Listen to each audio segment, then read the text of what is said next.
네? 제가 탈수라고요? 물을 이렇게나 많이 마시는데요? 이렇게 말씀하시는 분도 많이 있습니다. 소금을 적게 드신 상태에서 물을 많이 먹었다. 이것도 더 탈수를 만들어내는 또 효과를 만들어내거든요. 굉장히 이제 극단적으로 많이 간 거지만 사망률 자체도 높아지게 되고 당뇨 조절도 잘 안 되게 되고 다른 문제까지 이어질 가능성이 매우 높아지는 게 이 한여름 무더위를 잘못 견뎌내고 있다는 사실입니다. 안녕하십니까. 마음 편한 유해과 김준영 원장입니다.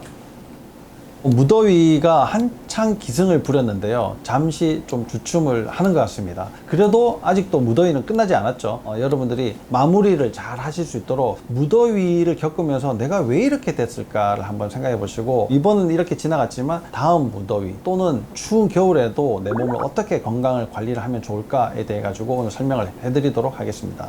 더울 때 땀이 나고 심장이 빨리 뛰는 이유가 무엇인가요? 더우면 당연히 땀이 나게 되죠. 이렇게 땀이 나려면 심장도 빨리 뛰는 수밖에 없습니다. 왜냐하면 이제 수분이 계속 소실되기 때문에 심장도 빨리 뛰게 되어 있죠. 근데 많은 현대인들이 탈수와 관련돼 있어서 전부 다 문제들이 다 있거든요. 그러다 보니까 이 더운 여름에 좀 더 땀을 흘리면 쉽게 심장이 두근거리고 더 피곤함을 많이 느끼고 내가 더위에 더 쉽게 지치는 이런 현상들이 이제 생기게 됩니다. 폭염일 때 심혈관계 위험이 크게 증가하나요? 폭염에서 제일 무서운 게 노인분들하고 어린 애들이지 않습니까? 특히나 이제 취약한데요. 어린 애들은 내 몸에서 이렇게 체온 조절을 하는 게 워낙 좀 쉽지 않기 때문에 이제 그런데, 노인분들은 내 몸에서 물이 부족하기 때문에 그럴 경우가 굉장히 많이 있습니다. 폭염이면은 아무래도 이제 열을 많이 받게 되고 땀을 많이 흘리게 되고 또 내 몸에서 적응을 쉽게 하지 못하니까 내 몸의 신체 기관 자체에서 이제 열이 계속 이제 발산이 안 되겠죠? 열이 계속 나면 어떻게 되겠습니까? 핸드폰도 그냥 뭐 열이 많이 나면은 뭐 타거나 뭐 배터리도 문제가 생기잖아요. 그런 것처럼 똑같이 내 몸에서도 문제가 생기게 된다. 그래서 폭염이 있을 때는 아무래도 좀 이제 그늘진 곳으로 가는 것이 중요한데, 가는 것도 중요하지만 반드시 내 몸에 수분을 잘 섭취를 해야지 됩니다. 근데 이게 수분을 섭취를 할 때 여러분들이 꼭 염두에 두셔야 되는 거는 내 몸 상태가 좀 간간한 상태, 그러니까 내 몸에서 소금기가 어느 정도 있는 상태에서 물을 섭취하는 것이 아주 이제 중요한데요.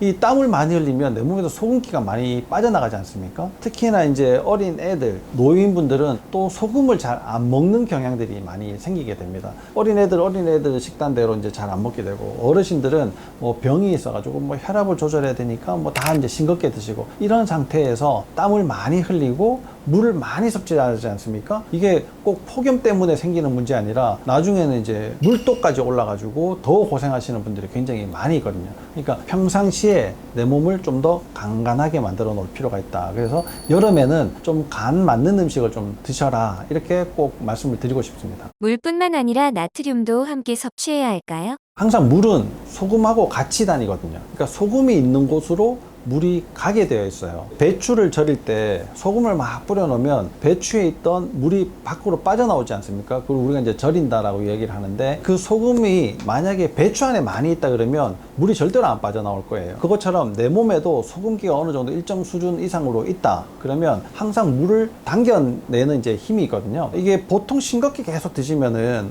물을 내가 아무리 마셔도 내가 물을 가지고 있을 수 있는 능력 자체가 자꾸 떨어지게 됩니다. 난 물을 뭐 2리터 3리터씩 계속 마시는데 왜 이렇게 증상들은 탈수 증상이랑 비슷해 하시는 분들이 굉장히 많고, 실제로 저희 병원에서 이제 검사를 해보면 네? 제가 탈수라고요? 물을 이렇게나 많이 마시는데요? 이렇게 말씀하시는 분도 많이 있습니다. 소금을 적게 드신 상태에서 물을 많이 먹었다. 이것도 더 탈수를 만들어내는 또 효과를 만들어내거든요. 그러니까 어느 정도 간을 맞춰서 드시는 것이 굉장히 중요한 거죠. 냉방병도 자율신경 이상 신호일까요? 이 더우면 뭐 에어컨, 이거는 이제 거의 뭐 이게 공식처럼 되어 있지 않습니까? 이 에어컨 없이 이제 한여름을 지내기가 너무 이제 어렵게 되는데요. 에어컨을 쐬면서도 냉방병이라는 게 또 생기니까 또 골치 아프죠. 그러면 에어컨을 끌 수도 없고 켤 수도 없고 나가자니 덥고 안에 있자니 또 에어컨을 켜야 되고, 이런 이제 계속 문제들이 계속 반복이 되는데요. 이런 분들은 대부분 전부 다 자율신경계가 망가져 있다, 이렇게 보시면 됩니다. 보통은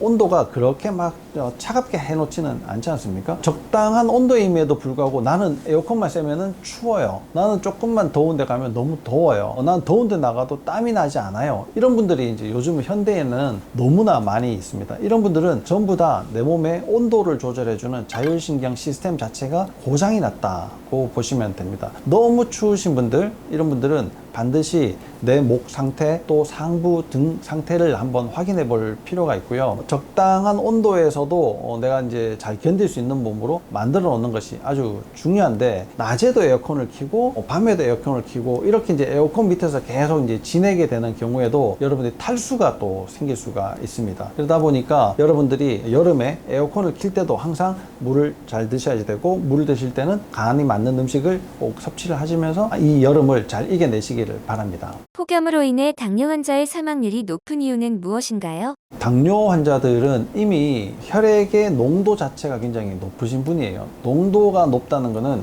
물이 상대적으로 그만큼 부족하다, 이런 이야기랑 마찬가지입니다. 이런 분들이 만약에 이제 밖에서 뭔가를 하다가 땀을 많이 흘렸잖아요. 그럼 농도가 굉장히 치솟게 되죠. 농도가 치솟는다는 것은 물론 이제 혈당이 많이 올라가는 것도 하나의 또 농도를 올리는 원인도 되고 또 결과도 되겠지만, 그것 말고도 있는 혈액 내의 모든 성분들의 농도가 다 올라갔을 때는 피가 좀 이게 뻑뻑하게 되는 효과까지 이제 만들어지게 되는 겁니다. 당뇨라고 하는 거는 혈관병이거든요. 그러니까 모세혈관이 망가지는 병이다, 이렇게 이해를 하시면 되는데, 모세혈관이 다 망가져 있는 상태에서 혈액의 농도가 높고 뻑뻑해지고 혈액 순환이 잘 안 된다, 그러면은 벌어질 일들은 뭐 뻔하지 않겠습니까? 굉장히 이제 극단적으로 많이 간 거지만 사망률 자체도 높아지게 되고 당뇨 조절도 잘 안 되게 되고 다른 문제까지 이어질 가능성이 매우 높아지는 게 이 한여름 무더위를 잘못 견뎌내고 있다는 사실입니다. 찬물 샤워는 몸에 안 좋나요? 절대 안 된다는 건 아닌데요. 찬물을 샤워를 하면 굉장히 이제 시원할 것 같잖아요. 물을 막고 있으면은 굉장히 시원한데 막고 나서가 이제 문제예요. 근데 이제 찬물을 계속 막다 보면은 피부에 있는 모세혈관들 자체가 수축을 해버리거든요. 근데 우리가 몸을 식히려면은 땀을 내야지 되고, 땀을 내려면 혈관이 늘어나야 되는데 찬물로 샤워를 해버리면 혈관이 수축이 되고, 그러면 피부에서 땀이 날 가능성들이 줄어들게 되는 거죠. 그러다 보니까 샤워를 했는데도 너무 덥고 힘든 거예요. 그러니까 이런 경우에는 조금 미지근한 물로 샤워를 하고 선풍기 바람이라든지 아니면 에어컨이라든지 이 밑에서 잠깐 휴식을 취하는 것이 내가 더위를 이겨내는 아주 더 좋은 방법이 되겠죠. 자율신경계가 건강하다면 체온 조절 능력도 좋아지나요?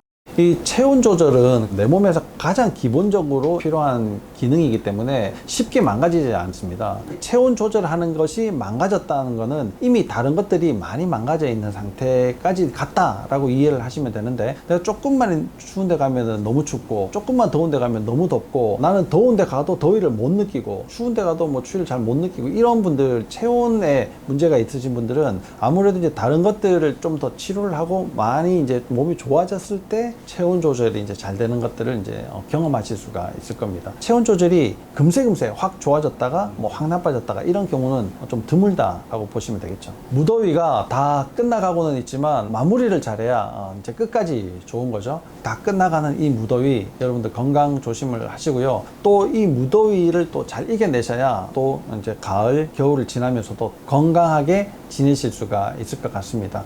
올여름 무더위에 고생 많으셨습니다. 다음에 건강한 모습으로 또 뵙도록 하겠습니다. 아프지 마시오.